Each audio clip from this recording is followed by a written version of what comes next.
Está começando mais um SP Brasil pela TV Câmara de São Paulo e aqui você acompanha entrevistas com personalidades da cena política, econômica e cultural do país.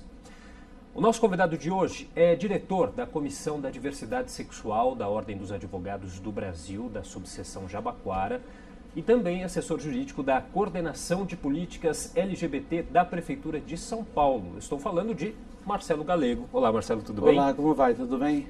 Tudo em ordem. Bom, explica pra gente então, quando que despertou em você esse desejo de trabalhar, de atuar em prol da desigualdade social e também das minorias? É engraçado que eu sempre tive essa vocação, porque na faculdade eu trabalhava o tema pessoas com deficiência. Quando formado, fui trabalhar com mulheres vítimas de violência na Delegacia da Mulher pela Defensoria Pública. E o tema LGBT veio forte na minha vida quando eu perdi um irmão assassinado por homofobia em 2005, né? Mas mesmo assim não foi o que despertou, né? Eu ainda fiquei vivendo esse luto. E em 2010, quando eu sofri homofobia num estabelecimento comercial, daí que veio com força esse sentimento de lutar pela causa LGBT. Então você se sente totalmente apropriado para até tratar dessa questão, até porque viveu na pele essa discriminação, né? Sim, sim. Bom, hoje quais são as principais demandas do público LGBT, Marcelo? São muitas. Em primeiro lugar, eu falo sobre a empregabilidade trans. Porque nós falamos muito em LGBT, né? Mas o L, o G e o B, de certa forma, eles estão visíveis na sociedade. A população T, que são as travestis, as mulheres transexuais, os homens trans, eles não. Eles estão invisíveis na sociedade. E quando estão invisíveis na sociedade, a gente fala que eles estão invisíveis na questão da empregabilidade, políticas públicas e assim por diante. Então, quando a gente fala na população T, a gente luta desde do respeito ao nome social até a outra ponta, que é a dignidade da pessoa humana, e uma forma de devolver essa dívida histórica que nós temos com eles e com elas é a empregabilidade. Que o emprego, sim, pode devolver dignidade para o ser humano. Hoje a gente tem até aí na mídia, numa novela das 8 da Globo, no horário nobre, aí, tratando essa questão do transexual, né? O quanto você acha que isso é importante, assim, ter essa relevância para o grande público, assim, numa novela, num canal de tanta visibilidade na mídia? Você sabe que ontem me perguntaram, você viu quanta a reação negativa que deu? Eu falo assim, isso para mim é positivo, porque se não tivesse dado reação nenhuma, seria preocupante, né? Então nós temos uma reação positiva, nós temos uma reação negativa, por óbvio, né? Nós vivemos numa sociedade múltipla, uma sociedade diversa, né? E temos que respeitar, inclusive, a opinião contrária, mas o mais interessante disso tudo é o despertar a curiosidade da pessoa que não conhecia o tema, entender o que é isso. Isso pode acontecer na minha família. Eu posso ter um filho ou uma filha transexual. Eu posso ter uma filha travesti, por exemplo.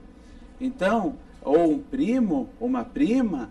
Então, assim, não é porque eu não sou um transexual, não sou um homem trans, que eu não vou lutar pela causa. Entende? Então, eu vejo de forma positiva. Nós temos sim que debater, isso é uma forma de debate. Então, mesmo com reação negativa por parte da sociedade, é relevante e salutar a discussão. E até, você considera até natural esse primeiro impacto negativo de parte da população a uma situação muitas vezes desconhecida, É a gente pode dizer novo. assim, né? Tudo que é novo assusta.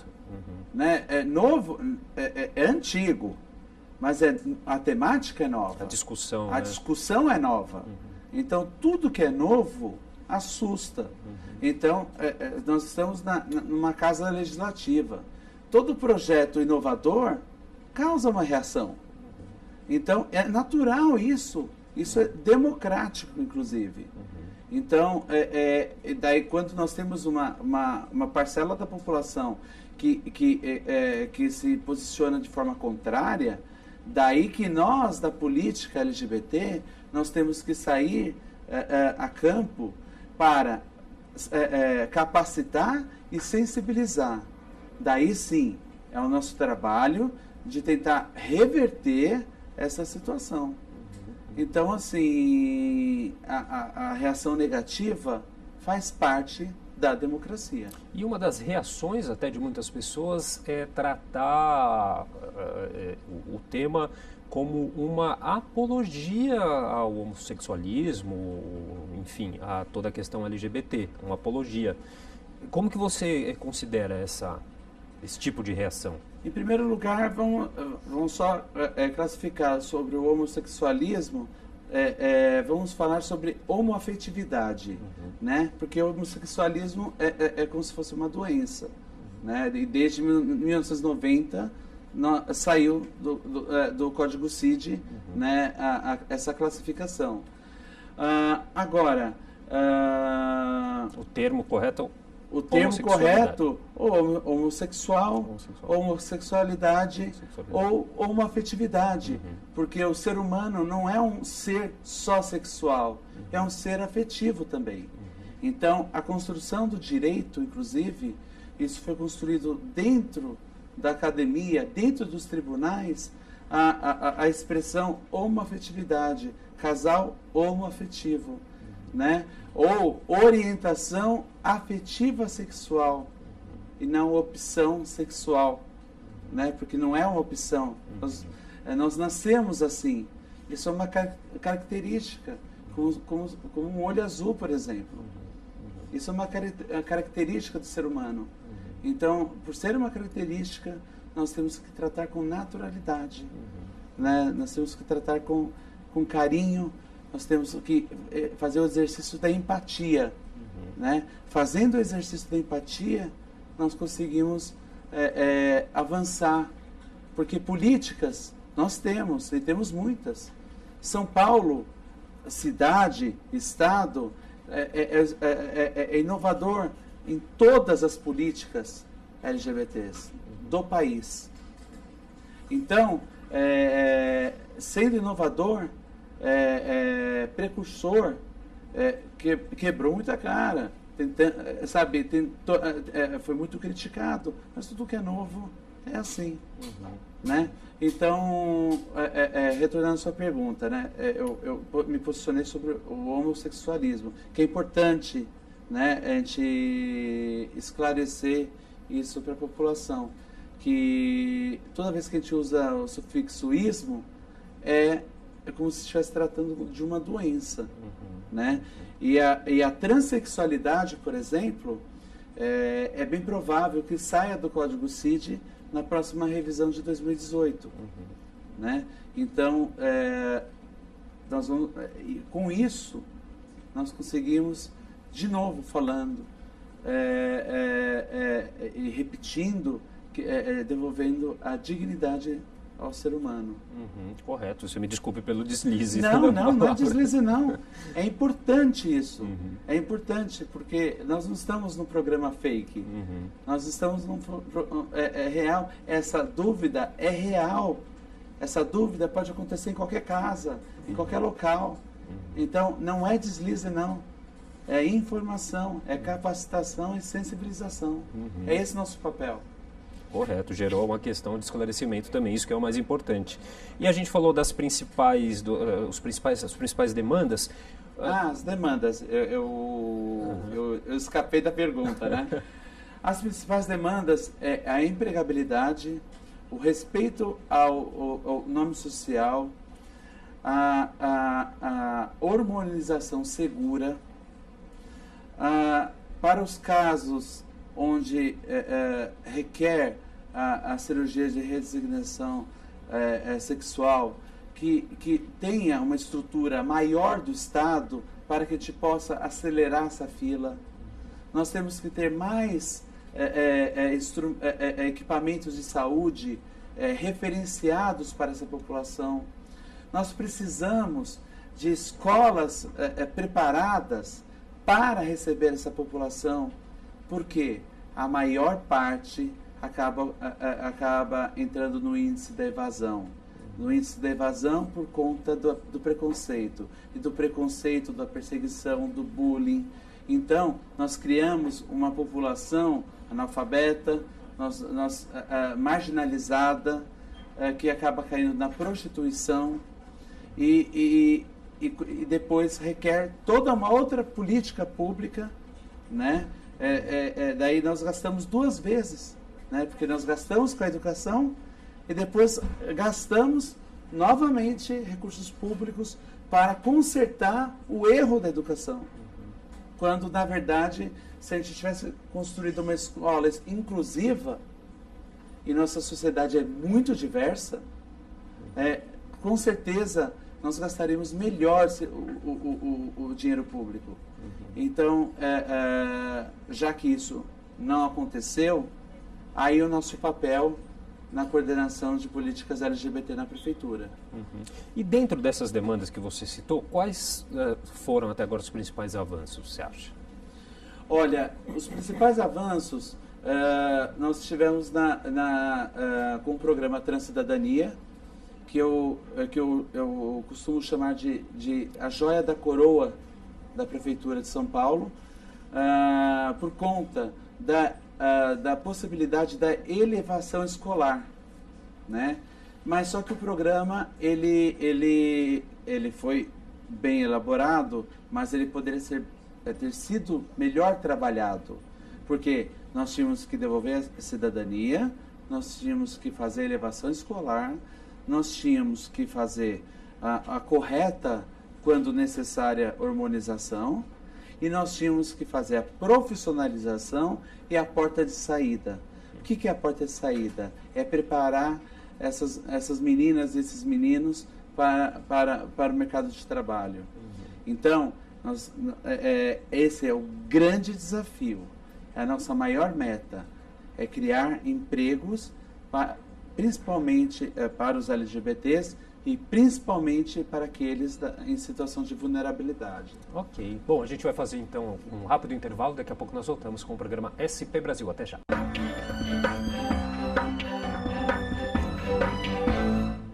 Estamos de volta com o programa SP Brasil pela TV Câmara de São Paulo, que hoje recebe o diretor da Comissão da Diversidade Sexual da Ordem dos Advogados do Brasil, da subseção Jabaquara, que também é assessor jurídico da Coordenação de Políticas LGBT da Prefeitura, o Marcelo Galego. Marcelo, como que é o trabalho realizado na Comissão da Diversidade Sexual da OAB, daqui de subseção Jabaquara? O Jabaquara ele foi inovador pelo foco de militância, né? Nós escolhemos uma outra forma de militar, que era a questão nós criamos até o termo diversidade corporativa, né? Nós entramos a fundo nas empresas e levamos a cultura da lei estadual, né? Não como forma de punição, né? Porque a lei está aí para punir quem pisa fora da faixa. Mas nós levamos a lei como forma de educação. Nós encontramos esse viés de educação da lei. Então, e a partir da hora que nós temos a credibilidade da Ordem dos Advogados do Brasil, que segundo o Datafolha é a segunda entidade mais respeitada do país, então as empresas começaram a abrir as portas para a Ordem. Então, o Jabaquara foi inovador nesse sentido, que nós escolhemos uma forma específica, porque nós focamos a empregabilidade desde o início da comissão. Então, nós discutimos outros temas, mas o nosso forte, como a gente fala, o nosso core, nosso coração é a empresa, é a empregabilidade. Uhum. E qual a análise que você faz em relação às leis existentes para o público LGBT? O público está bem amparado nas leis que nós temos, a gente pode falar aqui de São Paulo, também em questão federal, no país. A gente tem aqui em São Paulo, tem a lei também, uma delas é a Lei Estadual de Combate à Homotransfobia, né? Sim. Uma lei que já tem mais de 15 anos, né, se eu não me engano. Veja só, a população em geral, ela acha que nós vivemos num país sem lei. Por que acha isso? Porque não existe a criminalização da homofobia ou a transfobia, né? Homofobia que é a fobia em razão da orientação sexual. Transfobia em razão da identidade de gênero. Então, as pessoas entendem que nós vivemos num mundo sem lei, mas só que não, né? O Estado de São Paulo, por exemplo, é um Estado inovador, pioneiro no enfrentamento da homotransfobia, que é a Lei 10.948 de 2001, que é uma lei que é forte, tem estrutura para funcionar e pune efetivamente as empresas e pessoas que cometem atos atentatórios contra a população LGBT. Dá para a gente fazer um comparativo com outros estados também do país? Tem o Rio de Janeiro. O Rio de Janeiro teve uma situação diferente, porque eles tiveram uma lei, essa lei caiu por inconstitucionalidade e depois saiu a Lei 7.041 de 2015, que é uma lei irmã nossa, né? Tem algumas diferenças, mas é uma lei irmã. Mas tem outras leis, mas não funcionam ou não tem estrutura. Mas o Estado de São Paulo é pioneiro e exemplo no combate à homotransfobia. Já até pegando esse gancho da questão da lei, como que você vê essa questão das redes sociais, né? Que a gente vê muitos casos de homofobia que acontecem pelas redes sociais, pela internet, que as pessoas se sentem protegidas por isso. Qual a análise que você faz em relação a isso? Nas redes sociais é algo que me entristece muito, porque parece que é um ambiente sem lei. Aí sim, parece que não há lei. Porque muitas vezes nós temos discursos absurdos de ódio que são denunciados e não são deletados. Então, assim, eu gostaria muito, e já procurei os responsáveis por essas redes sociais, me explique qual é o critério para excluir ou não um comentário de ódio. Porque às vezes aquilo fere moralmente determinado segmento ou determinada pessoa. Mas um comentário como esse, uma piadinha mal colocada, às vezes é o afiador da faca do assassino homofóbico, que se sente empoderado com uma piada ou com um discurso que é aliado à mentalidade doente daquela pessoa. Então, se existe uma doença, essa doença é a fobia, né? Então, essa guerra com as redes sociais, nós infelizmente estamos perdendo. Né? Nós não temos muitos aliados, nem as próprias empresas. Embora alertadas, e inclusive, eu falo mais, eu como jurista, eu entendo que eles atentam contra a Lei 10.948, não por ação, mas sim por omissão. E não são aliados, por exemplo, da Secretaria de Justiça, quando a Secretaria de Justiça oficia para obter determinada informação.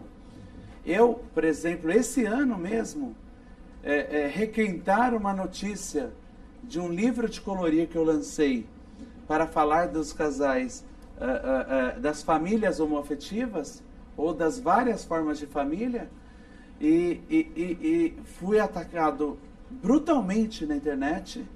A Ordem dos Advogados do Brasil foi brutalmente atacada e nada foi feito. Nada foi feito. Então, e nesse sentido, a gente vê que nessa guerra, na guerra social, das redes sociais, às vezes a gente sai perdendo. Não só nós, os negros, as mulheres, os refugiados, porque a gama de discursos de ódio é contra tudo e contra todos. Todos estamos vulneráveis. Você pode ser vulnerável. Qualquer pessoa. Uma pessoa porque é gorda é vulnerável. Qualquer pessoa é vulnerável na rede social. E nem sempre, porque não atingiu aquele grau de discurso de ódio que eles, não sei qual é a métrica deles, e acabam por não deletar, e aquilo lá fica eternamente na rede social. Deletar que seria o mínimo, né? O mínimo. Dizer, né? E o que é pior também, que reflete um comportamento da sociedade, né, fora do mundo virtual, né? Isso que é assustador. Uma coisa, pensar, né? Nesse momento, lhe ofender, né? Você pode ter uma reação, né? Pode responder à altura, pode me agredir, pode acontecer qualquer coisa, porque nós estamos frente a frente. Outra coisa é você escondido atrás de um tablet, você escondido atrás de um computador ou atrás de um celular e fazer as barbaridades que fazem contra principalmente e não somente a população LGBT. Bom, voltando um pouquinho então, que a gente estava falando da Comissão da Diversidade Sexual da OAB, da subseção aqui de Jabaquara, quais as principais dificuldades que vocês enfrentam no trabalho? Olha, principalmente é criar a cultura da empregabilidade trans. Porque nós entramos em muitas empresas que verdadeiramente possuem um programa de diversidade, mas não existe uma política de inclusão de uma trans, por exemplo. Porque daí a gente volta do início da conversa. Não tem a escolaridade que eles querem para ocupar um cargo naquela empresa. Então, assim, a régua sempre está alta. E eu costumo brincar, a régua está tão alta que muitas vezes, e na maioria das vezes, eu não me sinto habilitado a concorrer a um cargo naquela empresa de tão alta que é a régua. Então eles querem pessoas perfeitas? Será que a pessoa não existe uma porta de entrada para que ela possa, dentro da empresa, com emprego digno, salário, ser capacitada ou se capacitar? O poder público faz a sua parte. Tem o Transcidadania, por exemplo. Nós elevamos a escolaridade para pelo menos ensino médio completo. E o depois? Se o problema era a escolaridade, por que não contrata? Não tem um cargo que possa ser ofertado para essa população? Nós temos algumas iniciativas boas, como o programa Jovem Aprendiz, né? Que algumas empresas adotaram como porta de entrada para que essa travesti, por exemplo, nem tenha contato com a rua, né? Temos também aquelas que conseguem chegar no nível universitário, o programa de estágio, mas nós precisamos de mais, nós precisamos de muito mais. Tem o programa também Empresa Amiga da Diversidade, né? Isso foi o primeiro ato da comissão, né? Criar o selo Empresa Amiga da Diversidade.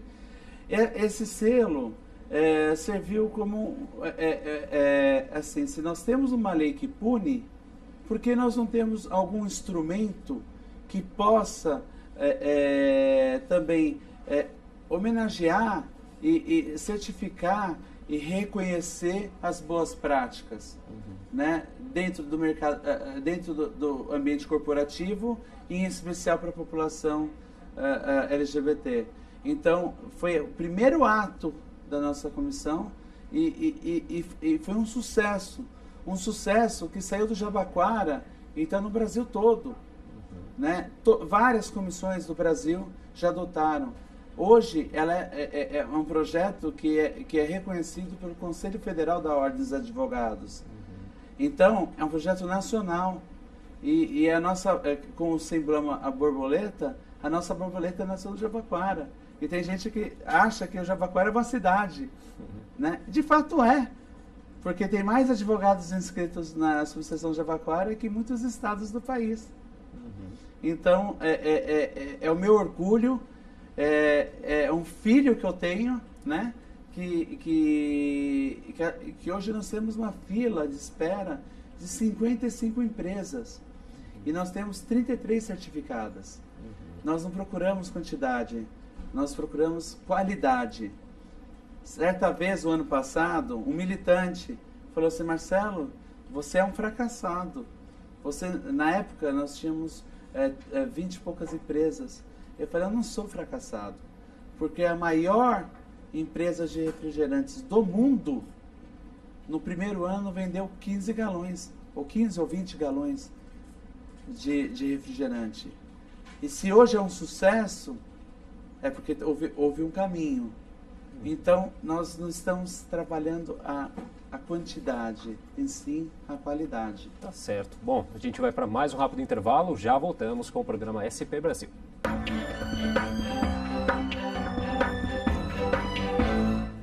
Estamos de volta com o programa SP Brasil pela TV Câmara de São Paulo, que hoje recebe o diretor da Comissão da Diversidade Sexual da Ordem dos Advogados do Brasil, da subseção Jabaquara, e também assessor jurídico da Coordenação de Políticas LGBT da Prefeitura, Marcelo Galego. Marcelo, a Coordenação de Políticas LGBT aqui da Prefeitura, ela existe desde quando? Desde 2006. Então, de novo, foi a primeira do país, né? Foi na gestão do então prefeito José Serra e foi inovadora. Ela passou por transformações. É uma política definitiva da Prefeitura de São Paulo e hoje nós temos à frente uma pessoa extremamente preparada, que é o Ivan Batista, que é o nosso coordenador, e nós temos muitas e muitas notícias boas pela frente. E está sendo um aprendizado maravilhoso na minha vida e, para falar a verdade, acho que eu nunca estive tão feliz na minha vida trabalhando com a temática que eu gosto, né? E podendo ajudar a fazer políticas, né? Que bom que continue assim, né? Mas infelizmente, apesar de todos esses avanços, a gente vê que os números aí, a gente teve em 2016, houve um aumento de mortes da população LGBT em relação ao ano anterior, né? Isso na comparação de 2016 e 2015. Por que, na sua opinião? Na verdade, houve um aumento da violência, né? Nós estamos num país, né, que mata um LGBT a cada 22 horas, né, campeão do mundo. Nós estamos num país onde uma mulher é estuprada quando há 11 minutos. A cada tantos minutos um negro morre. Então, quando a gente fala em diversidade, a gente tem que falar também em transversalidade. Então, assim, são vários fatores. Mas, de fato, não escondemos os dados. De fato, houve um aumento da violência. E esse é o nosso desafio de criar um observatório dessa criminalidade, entender para poder criar políticas. Mas a ausência de uma normativa de criminalização ajuda a aumentar, ajuda a piorar os dados, né? Porque, veja, a Lei Maria da Penha não acabou com a violência doméstica, mas puniu e continua punindo quem o faz. Diminuiu os dados, mas ainda o país é campeão de violência doméstica. Então, a gente tem que parar e olhar para o Brasil. O Brasil está violento. O Brasil, São Paulo, que é um país, né? Se você olhar o estado, a cidade, a gente pode considerar como um país de tão grande e enorme também são os problemas. Mas eu sinto muita vergonha quando encontro amigos estrangeiros, porque nós matamos LGBT mais que o Estado Islâmico. Sabe que o que é de mais cruel na humanidade, o Brasil consegue ser pior. E principalmente com a população mais vulnerável, que de novo eu falo, com as travestis e com as mulheres transexuais e homens trans. E crimes com requintes de crueldade, como foi com meu irmão. Então, a gente tem que repensar tudo, desde a escola. Nós temos que falar de diversidade na escola, nós temos que falar em gênero na escola. E quando a gente fala em gênero, a gente não está fazendo apologia a nada, porque a pessoa é nata, ela nasce assim. Ela não adianta, eu posso ficar um dia inteiro com você, e se você não tiver orientação sexual de gay, você não vai, entre aspas, se tornar um gay. Eu posso tocar em você e você não vai se tornar um gay. Então não existe apologia. A novela não é uma apologia. É simplesmente tornar público uma realidade da nossa sociedade. Que, de novo, eu torno a dizer que é muito diversa. Nós temos a questão dos refugiados, nós temos a questão dos idosos, nós temos a questão da igualdade racial. Nós temos muitas... o nosso guarda-chuva da diversidade, ele é muito grande, muito amplo. Então, assim, e a crueldade é com todos. E essa diversidade, a questão da diversidade no caso sexual, como que você enxerga ela tratada hoje nas escolas? De quem que vem essa resistência, você acha? A resistência vem das diretorias e dos professores. Mas a criançada, se me permite dizer, a criançada vem dando um baile, né? Um baile nesses professores, nesses diretores, né? Que deveriam cumprir a lei, né? Mas vem dando um baile, porque essa nova geração está vindo muito antenada. Em diversas faculdades, por exemplo, nós temos coletivos LGBTs. Nós temos coletivos LGBTs em escolas de ensino médio. Eles estão se organizando, né? Como também existe o movimento feminista, e tudo isso é extremamente salutar. Então, quer dizer, se o exemplo não vem de cima, vai vir de baixo. Não de baixo em questão de inferioridade, mas em questão, talvez, de hierarquia, hierarquia não é a palavra também correta, mas vai vir dos alunos. Os alunos vão capacitar. Então vai ser um mentorado reverso, né? Então o aluno vai ensinar para o professor. E projetos como Escola Sem Partido, por exemplo, quanto que eles podem contribuir nessa questão? Olha, até agora tem contribuído muito pouco. Aliás, eu estou muito preocupado. Eu fui vítima da Escola Sem Partido. Quando eu falei que eu fui atacado na internet, pegaram um livro de colorir e me entristece que foi um procurador do Estado, um operador do direito, que praticou o ato, pegou algo que banquei com recursos próprios e com a ajuda de amigos e empresas. Nós fizemos um livro lindo, que esgotou, e eu não vendi esse livro, não. Eu troquei por brinquedo. Cada livro foi trocado por um brinquedo, e esse brinquedo nós doamos na campanha do Natal. Então, falando que a escola sem partido, assim, olha o que a UAB está gastando dinheiro da nossa anuidade. A UAB não gastou um centavo com isso. Isso foi uma iniciativa de uma comissão da UAB.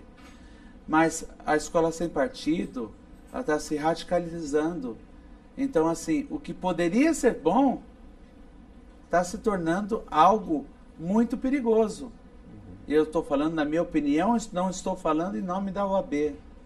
Eu estou falando em nome de Marcelo Galego. Eu estou preocupado com o radicalismo, porque os comentários que sucederam à publicação de uma notícia requentada foram as piores possíveis. E nisso, volto a dizer, não houve contribuição nenhuma da rede social. Que foi oficiada, que foi comunicada, isso está acontecendo. Existia também uma outra página, Caneta Desesquerdizadora, que rabiscava a capa do livro e trocava as palavras para dar a entender outra coisa, que nós estávamos fazendo assim apologia. A gente não tem esse poder de transformar alguém gay, da mesma forma que ninguém tem o poder de curar um gay porque não é doença. E o Conselho Regional de Psicologia tem punido exemplarmente profissionais que ofertam isso, que pelo lado de direito é uma propaganda enganosa. E pelo lado profissional, não preciso nem comentar, que é a atitude antiética, para não falar algo muito pior na rede de televisão. Então, a escola sem partido, a iniciativa pode ter sido a melhor possível, mas o que ela está se transformando que me preocupa. E o que me doeu é ter vindo o ataque de um operador do direito, sabe, contra outro operador do direito. Ninguém me perguntou na internet da onde veio o recurso, o que é aquilo, e ainda induziram a dizer que aquilo lá tinha cunho pedófilo, que induzia a pedofilia. Pelo amor de Deus. E em que país nós estamos? Tá certo. Bom, a gente vai para o nosso último intervalo. Daqui a pouco nós voltamos para o quarto bloco do programa SP Brasil.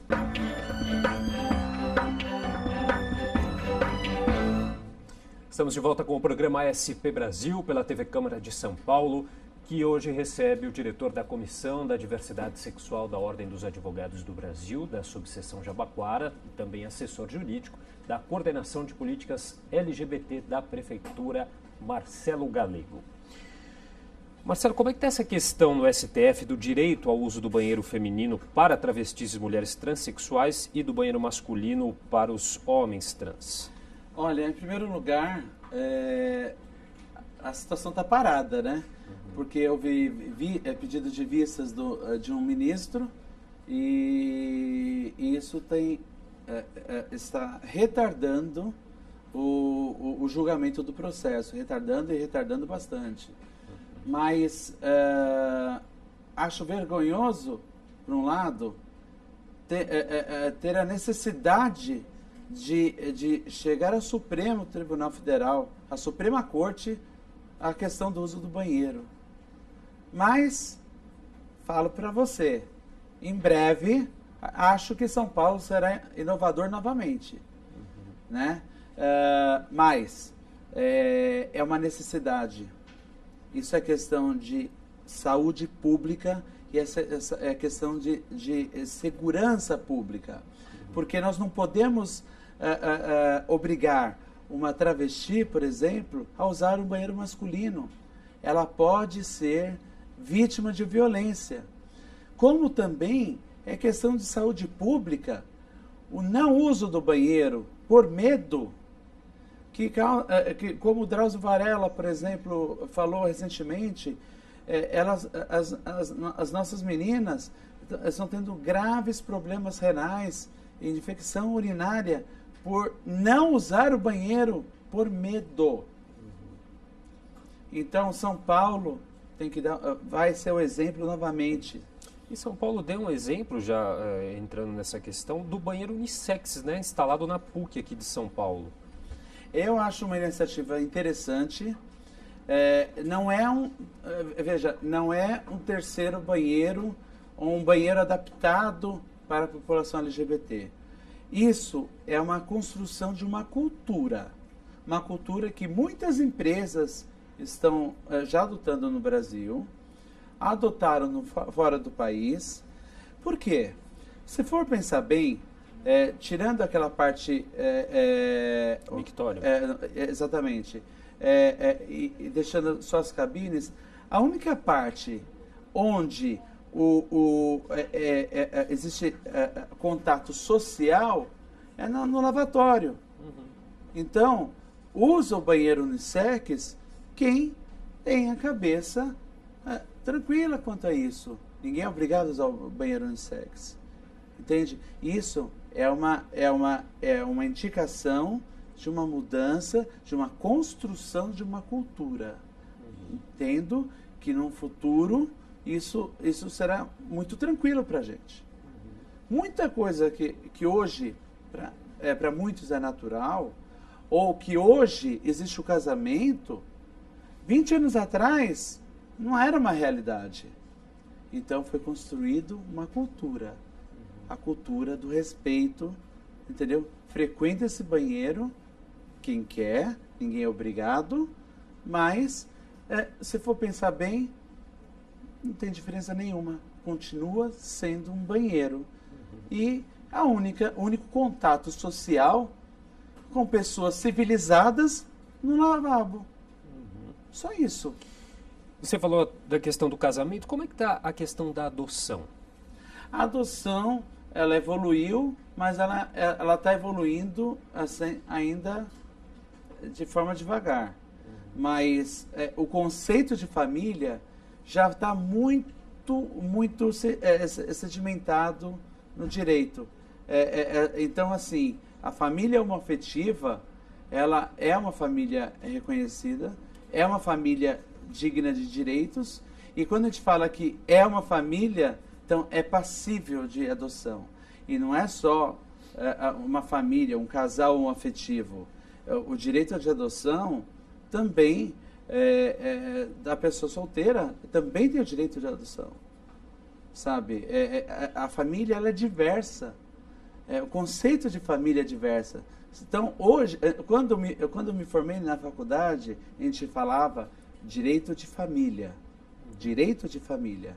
Hoje o direito fala direito das famílias, porque a família às vezes é uma avó com uma neta, é um pai com um filho, e assim por diante. Então, isso nós temos que avançar, porque nós temos vou usar um termo que não é bonito, mas um estoque de crianças sedentas querendo amor. E tem um estoque de seres humanos querendo dar esse amor. Então, acho que tem que dar isso aí tem que, em algum momento, cruzar. Mas o direito, ele vem evoluindo. E vem evoluindo e vai evoluir muito mais, com certeza. E falando em direito, você acha que a comunidade LGBT ela tem essa consciência dos seus direitos? Não. Não. E isso é um grande desafio também para a nossa coordenação. Porque muitos LGBTs desconhecem a Lei 10.948, por exemplo. Então, nós temos que cada vez mais repetir e tornar pública toda a iniciativa ou do legislativo, ou do executivo, ou do judiciário, para que as pessoas possam o quê? Se empoderar. O empoderamento é algo muito relevante e nós precisamos disso. Então, a população LGBT realmente, muitas vezes, é desinformada. Porque se fosse muito mais informada, muitas empresas estariam lá direto na Secretaria de Justiça respondendo a processos por homotransfobia. Que papel que tem a já consolidada parada gay nessa questão de esclarecimento, de divulgação de tudo isso que a gente está falando? Olha, eu tomo a licença de fazer uma nova correção. É a parada do orgulho LGBT. Não é mais, a parada não é só dos gays. Aliás, a parada é da cidade. É um patrimônio da cidade. E a parada, ela serve para mobilizar, que nós temos a maior parada do mundo. A melhor parada e a mais organizada. E a prefeitura coloca dinheiro público muito bem empregado, porque isso retorna em impostos para os cofres públicos. E é uma política permanente do município e tem que ser incentivada. A parada mostra que nós não somos minoria. Podemos não ser maioria, mas nós somos milhões. E eu falo mais. A luta, a gente não vai mudar o mundo do dia para a noite, não. E sim, de muitas noites e muitos dias de muita luta. E a parada é uma ferramenta importantíssima nessa luta. Marcelo, como que a sua experiência em trabalhos anteriores tem te ajudado na comissão da diversidade sexual da OAB? Olha, eu costumo dizer que para trabalhar com diversidade, você não pode falar com os lábios. Você tem que falar com o seu coração. Porque a gente faz o trabalho da empatia todos os dias. Porque nós temos que trabalhar uma outra letra da sigla. É a letra A. A de aliado. Aqui, por exemplo, eu posso ter conquistado diversos aliados. E essas pessoas aliadas à população LGBT se tornam uma maioria. E essa maioria pode sim construir uma sociedade mais justa e solidária. Então, esse é o papel da OAB, é esse. A OAB é a casa da cidadania, é a que tem a prerrogativa de trazer, até apresentar projeto de lei, ou entrar com uma ação de constitucionalidade. Existe uma prerrogativa constitucional da ordem. Então, inclusive existe uma iniciativa da ordem que nós estamos recolhendo assinaturas para o Estatuto da Diversidade Sexual, né? Que nós desejamos que esse anteprojeto de lei seja apresentado por iniciativa popular, né?